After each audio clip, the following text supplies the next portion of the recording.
It's now time to review the reboot of the Pink Panther.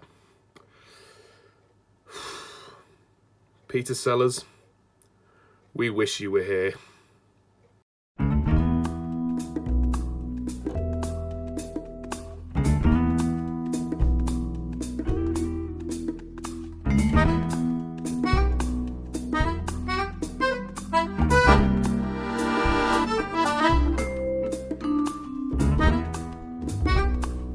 Hello everyone, and welcome to my review of the 2006 reboot of The Pink Panther, directed by Shawn Levy.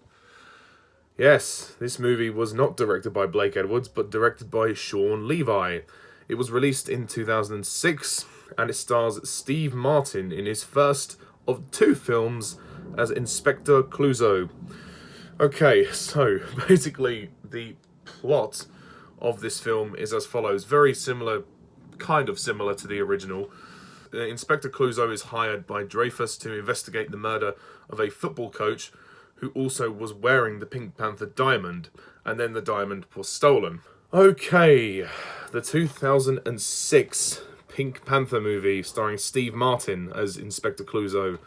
Now, I have to say, I've sat through a lot of movies in this franchise. Believe me, this franchise is a very mixed bag. I think it seems to be very 50-50 for me. Half the movies I like and I think are really good. The other half are shit. So, where does this one fare? How does the reboot fare? Honestly, it's really just kind of meh. Like, it's just kind of nothing, really. Look, at the end of the day, I don't think a lot of this movie, I didn't really enjoy it all that much.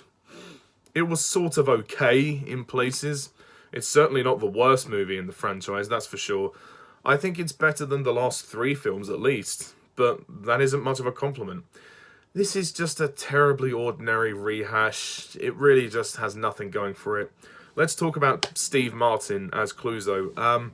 I think it's fair to say that after this film, I think it's confirmed to us that Peter Sellers is the one and only actor that can ever play this role.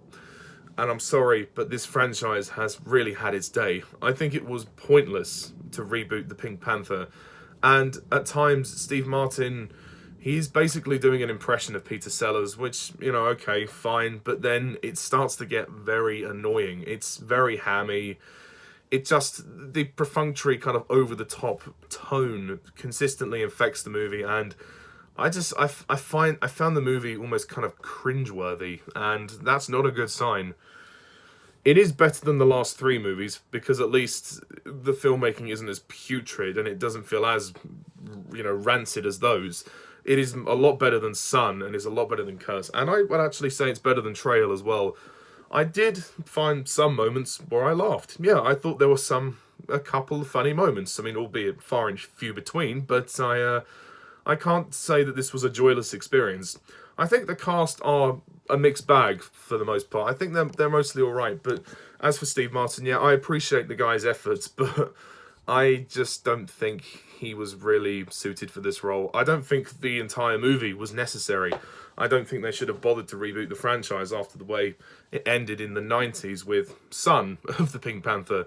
And this movie was released 13 years after that. So, yeah, and it's just a very nothing movie. As for the rest of the cast, well, we've got Kevin Kline, who plays Dreyfus. I mean, he's no Herbert Lom, that's for sure. Kevin Kline as Dreyfus, they seem to write Dreyfus as much more of a dick in this film. He purposely hires Clouseau to shame him because he knows he's an idiot.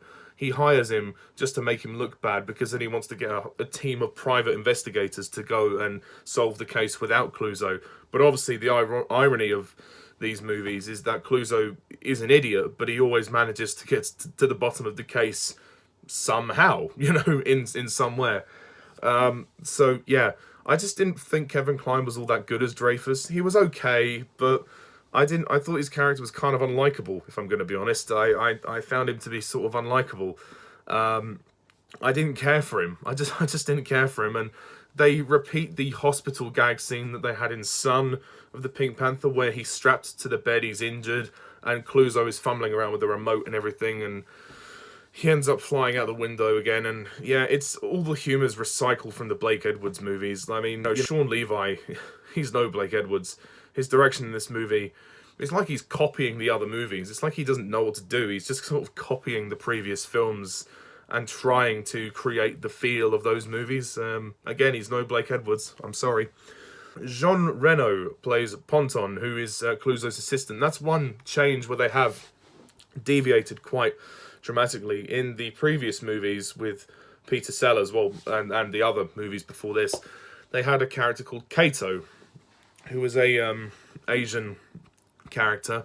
He was Clouseau's assistant, and they would always break into fights. Ponton is basically a French, sort of detective, but he's a lower grade than Clouseau, and they go on the journey together. Jean Reno and Steve Martin, they don't have a lot of chemistry together. They don't gel as a duo. Jean Reno is just very bland. He's very deadpan. I don't know if that's me, but I didn't think he was all that good. He's the most serious character in the film. Whether that's his acting or whether that's the character, I don't know. He just seems very off-kilter. He feels very out of place in this film, and he's not that funny. There's moments when Clouseau and him try to fight, and they constantly reference that. But, again, it's all been done before, and it's been done better. Just watch the Peter Sellers movies, for God's sake. Watch the Peter Sellers movies, and then you'll really see how good the Pink Panther movies are. Emily Mortimer plays Nicole, who is a female... I don't even know what she is. I think she's like a PA or someone. I don't know what her role is, but she is I guess a female love interest for Clouseau. But in terms of her actual job, I don't know if she is like a receptionist, a PA or whatever, but she seems to be there for some reason. Emily Mortimer is good in the film. I like her French accent. She does a cute French accent, and she is a very cute actress. I mean, she's a very... back in those days, she's quite a pretty woman, and she's a very sweet girl. She's a very sweet lady. But her character, Nicole, is just kind of underwritten. I don't know what the point of her character is. Like, what is she meant to do? What is she meant to be? She's sort of a love interest, and then she sort of works for Dreyfus, and then she doesn't. It's not clear who she actually is in the film. So I think the script is all over the place for this film. They needed to really work on the characters and refine this story. But the story is fine. The story is what it is. It's what you'd expect from a Pink Panther movie, and the mystery itself and the way it unravels, it's okay. But I do think Clouseau ends up solving the case much too easily, much too quickly. He just sees something on his computer screen, and that's it. Case closed. He solved it. That's just kind of lazy. I just don't think this film has the genius of the original films. It really is tired. It's, again, they are trying to resurrect this dead franchise, and there's no ingenuity. There's nothing clever in the script. The mystery itself isn't really that interesting, to be honest. I couldn't give a stuff about the plot. Of course, we have to talk about Beyonce. Yes, Beyonce Knowles has been cast in the movie. She plays a pop star. Well, surprise, surprise. Zanya, and she was the girlfriend, or sort of girlfriend, of the guy who was murdered. And yeah, Beyonce's okay in the movie. I've never really liked Beyonce as an actress. I think she's okay. She's better here than she is in the Lion King remake, but she's basically cast so they can have a pop song. That's it. You only cast Beyonce because you can have her sing. Her talents are singing. Her talents are not acting. And her character just doesn't really do anything in the film. She they do interrogate her at one point, and then later in the film she sings a song. Honestly, her role, why is she on the front of the DVD? Her role is pointless. She doesn't add much. When it is revealed, I won't spoil the actual mystery in case you haven't seen the film and if you want to see it, but the reveal of Henry Czerny's character, shall I say, it wasn't like a massive shock or surprise to me. Again, the mystery wasn't that intriguing, to be honest.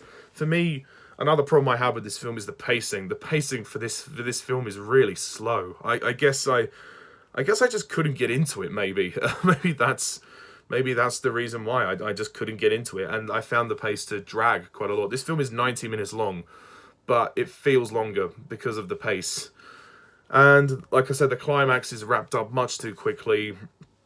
I do like the title sequence. I think the title sequence is very reminiscent of those old films, and I do appreciate that. And it's nice to see a more modernized version of the Pink Panther. But again, you know, there is only one person who can play this role, and he's gone. Peter Sellers, you know, he's dead and buried. He's been dead for a long time, and you know, I don't think this film would have existed if he had lived longer than he did. But you know, I can see why they chose Steve Martin. I mean, he is a very comedic actor, and he has done a lot of comedy films in his time, and he doesn't do a bad impression of Peter Sellers. But again, you can see it done much better in the earlier films. It's not written very well. It's kind of lazy. Shawn Levi's direction, like I say, is just copying all the previous films. It's just kind of nothing. It's a nothing movie. You know, it's a reboot that really doesn't need to exist. Unlike the Planet of the Apes movies, where the reboot actually is better, in my opinion. I think the Planet of the Apes franchise is a mixed bag. Obviously, the original is a classic, but the three new films are actually better. Even the Star Trek reboot films are better than this. This is one of the weakest reboots I've ever seen. Casino Royale, great reboot to James Bond. Batman Begins, fantastic reboot to Batman. The Pink Panther 2006, completely disposable, in my opinion. It's not that it's not that it's god awful or anything. It's not that. I mean, it's just completely nothing. It's meh. You know, I have no interest in it, and I have no interest to rewatch it. It's honestly boring. It's a boring film, and there's one more of these. You know, I've got to sit through another one. Luckily, I have some fonder memories of the second film, but we'll see where that goes. I still got to review that. So, at the end of the day, I don't have a lot to say about this film. It's really not very good. It didn't make me laugh all that much, apart from a couple of points. The cast are very mixed for me. There are things wrong with this film, quite a lot of things wrong with this film, and I don't know if Shawn Levi was really the right person to direct this film. And again, Steve Martin, I appreciate what they tried to do, and you know, he did a fine impression of a finer actor before him, but he should really go and do some original stuff. He's better than this. He's better than this.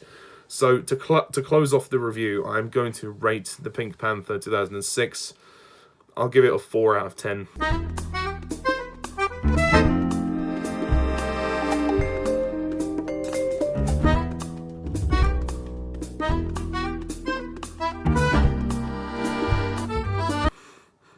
Like I said, it is slightly better than some of the previous films. It's not the worst movie in the franchise.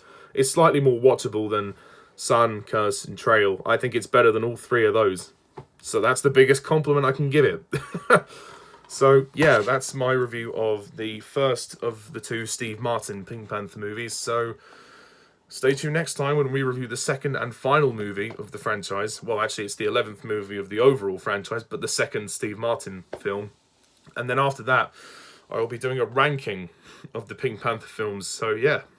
So, that's my review of this film. Please leave a comment down below. Let me know what you think. And stay tuned next time when we review 2009's The Pink Panther 2, which is the only Pink Panther film I have seen in the cinema. So, yeah, I look forward to doing that. So, until next time, thank you all very much for watching. See you soon. Bye for now.